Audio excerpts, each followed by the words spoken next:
After enduring a decade of a stagnant relationship, I made the decision to leave my ex-wife when our youngest son reached 18. I didn't conceal my relief. Instead, I celebrated my newfound freedom with a ditch the witch party. Since then, every morning greets me with a smile, a testament to the joy I now embrace. However, my children were less than thrilled with my choice, leading them to cease communication with me. Despite their reaction, I've chosen not to reconcile or justify myself. I fulfilled my parental duties, remaining present until they ventured off to college. If they ever needed me, I made it clear they need only ask. But at 46, I'm focused on maximizing the happiness and fulfillment in my life. Time is a precious commodity, and I refuse to spend it trying to sway my children's opinions. A year ago, I initiated divorce proceedings and soon after found companionship online. Initially, I intended to keep things casual, but fate had other plans, swiftly turning this woman into my girlfriend. Unfortunately, my ex-wife has been poisoning my children's minds, painting me as the villain who abandoned her for another woman, even accusing me of infidelity. My eldest daughter took it upon herself to harass my girlfriend on social media, hurling hurtful accusations. I intervened, urging her to communicate directly with me. Over dinner, I explained the truth. I never cheated, and the decision to leave stemmed from years of neglect and an unfulfilling marriage. Regrettably, I should have ended it sooner. I shared with her the struggles of our relationship, trusting that, at 22, she could understand. She questioned why I hadn't left earlier, to which I admitted I held onto a misguided belief that I should tough it out until the kids were grown. However, I've since discarded that notion, preferring to focus on the future rather than dwell on the past. If she chooses to harbor resentment, that's her prerogative. My doors remain open, but I won't beg for her affection or anyone else's. When my daughter demanded proof of my timeline with my girlfriend, I provided it, hoping to ease her doubts. It took time, but she eventually apologized and even spent New Year's Eve with us, getting to know my girlfriend and realizing her misconceptions. Of course, my ex-wife wasn't pleased, bombarding me with angry messages for revealing intimate details to our daughter. But I stand by my decision. Honesty is the foundation of any healthy relationship, even between parents and children. Is it wrong that I told my daughter the truth about my divorce? Sure, I don't regret that, but does that make me an idiot? Perhaps. But let's not overlook the bigger issue here, the fact that some people seem to think parenting ends when your child turns 18. Parenting is a lifelong commitment driven by love and the desire to see your children thrive. Sticking around solely until they reach legal adulthood is a disservice to the essence of parenthood. This situation underscores the dangers of staying in a failing marriage for the sake of the children. It breeds resentment and fosters an environment of falsehoods and misunderstanding. While it's commendable to correct misinformation, the manner in which it's done matters greatly. Hosting a ditch the witch party and jumping into another relationship immediately after filing for divorce hardly screams sensitivity to the emotional needs of one's children. Perhaps the delay in divorcing was more about financial considerations than genuine concern for the children's well-being. This perspective casts doubt on the depth of involvement in their lives. It's hardly surprising that intimacy dwindled in such an environment, especially if one parent openly displays disdain for the other. Using a divorce celebration as an opportunity to denigrate the other parent in front of the children is not just immature, it's downright harmful. It's entirely possible to navigate divorce with dignity and respect, especially in front of the children who are still processing the upheaval in their lives. As for the issue of names, it's a matter of personal preference. Whether someone goes by their full name or a nickname, it's their choice, and others should respect that without unnecessary interrogation or judgment. My in-laws' persistence in calling me by a name I don't identify with has become a recurring annoyance in my life. Despite my clear preference for being addressed as Flory, they insist on using variations like Flora or Florence, dismissing my choice as immature and unsuitable for a professional adult. This continuous disregard for my preference has not only created tension but also raised questions about respect and acceptance within the family dynamic. Despite my husband's attempts to intervene and defend my choice, their persistence remains unwavering. Even at family gatherings, where I hope for a semblance of unity and understanding, they choose to ignore my wishes, opting instead to use a name that I find uncomfortable and incongruent with my identity. It's frustrating to feel as though my autonomy and self-expression are being undermined, especially by those who should respect and support me. However, amidst this frustration, there's a glimmer of solidarity from my husband's siblings. Recognizing the absurdity of the situation, they've taken it upon themselves to humorously defy their parents by deliberately addressing me as Flory, much to their annoyance.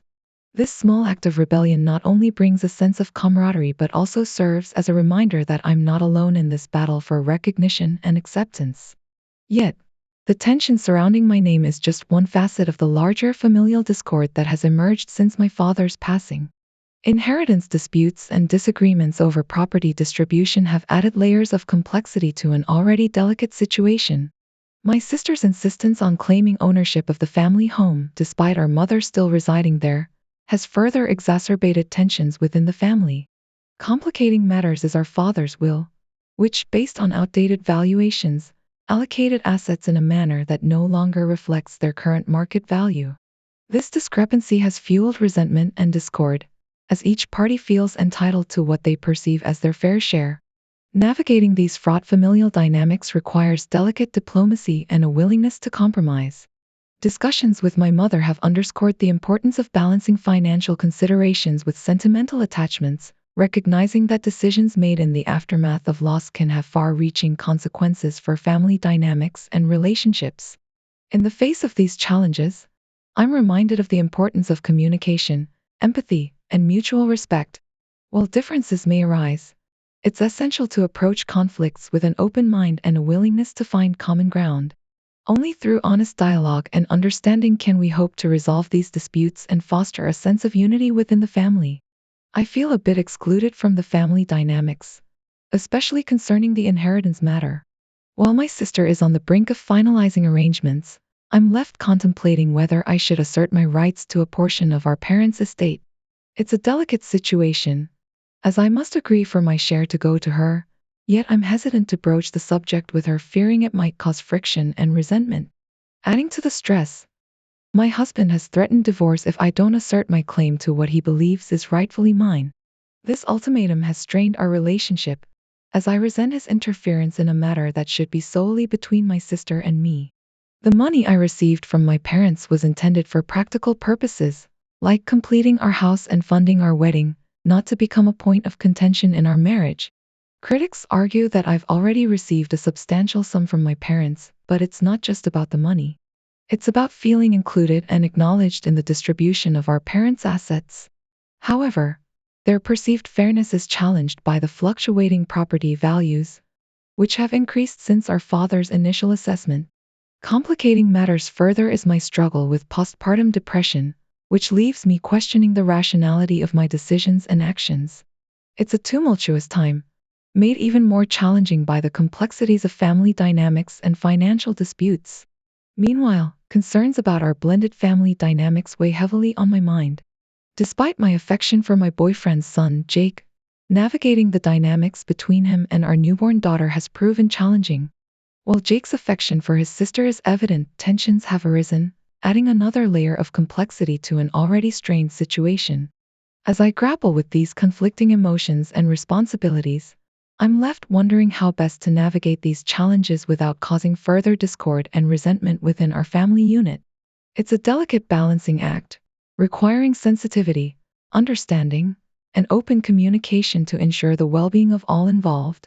I found myself in a distressing predicament concerning my boyfriend's behavior towards my daughter.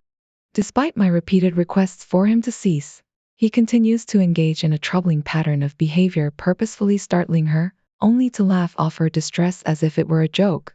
This has become a distressing routine, occurring at least 4 times a day. Despite my numerous pleas for him to stop, he persists, seemingly finding amusement in her startled reactions and subsequent tears. Frustrated and at my wit's end, I finally issued a stern ultimatum. If he scared my daughter again, they would be evicted from our lives. It was a moment of desperation, driven by the need to protect my child from further harm. However, even after delivering this warning, his behavior continued unabated. The tipping point came when I overheard Jake, my boyfriend's son, deliberately startling my daughter while I briefly stepped out of the room. It was a clear demonstration of intent, confirming my worst fears about the severity of the situation. This wasn't mere childish mischief. It was calculated cruelty towards a defenseless infant. With a heavy heart but unwavering determination, I demanded that they leave immediately. I could no longer tolerate the emotional distress inflicted upon my daughter, nor could I ignore the blatant disregard for her well-being. Despite their protests and attempts to downplay the seriousness of the situation, I remained resolute in my decision. As accusations of overreaction and absurdity flew, I took steps to ensure my daughter's safety by initiating the process of eviction. It was a difficult and emotionally taxing decision, but I refused to compromise when it comes to protecting my child. Jake's behavior is not only alarming but potentially harmful, and I cannot in good conscience allow it to continue unchecked. While some may question the severity of my actions, I firmly believe that the safety and well-being of my child must always take precedence. Jake's actions are indicative of deeper issues that require attention and intervention. I refuse to subject my daughter to further harm or jeopardize her safety for the sake of maintaining peace. I lost my patience and confronted her mother about her constant criticism and embarrassment over our wedding plans. Despite my efforts to accommodate our lower budget by suggesting a smaller, more intimate wedding, her mother seemed fixated on the idea that marrying a doctor should mean a grand affair at a fancy hotel. Her comments about the size of the diamond in Emily's ring and her disappointment in the wedding arrangements were hurtful and unwarranted. It became evident to me that her mother's concerns were more about appearances and societal status than the genuine happiness of her daughter. Emily, feeling embarrassed and awkward, attempted to defuse the situation, but her mother dismissed her attempts, insisting she needed to stand up for herself. Frustrated by her mother's attitude and the strain it was placing on Emily, I finally reached my breaking point. I bluntly informed her mother that if she couldn't support our choices and continued to criticize our decisions, she would no longer be welcome at the wedding. While some may view my reaction as drastic, I refuse to tolerate anyone undermining the joy of our special day with their shallow judgments and expectations. Our wedding should be a celebration of love and commitment, not a display of wealth or social status. And if anyone cannot respect that, they have no place in our celebration. Moving forward, Emily and I will ensure clear boundaries are set with her mother to prevent any further interference or negativity. Our focus remains on building a life together based on love, mutual respect, and shared values, rather than superficial expectations or external pressures.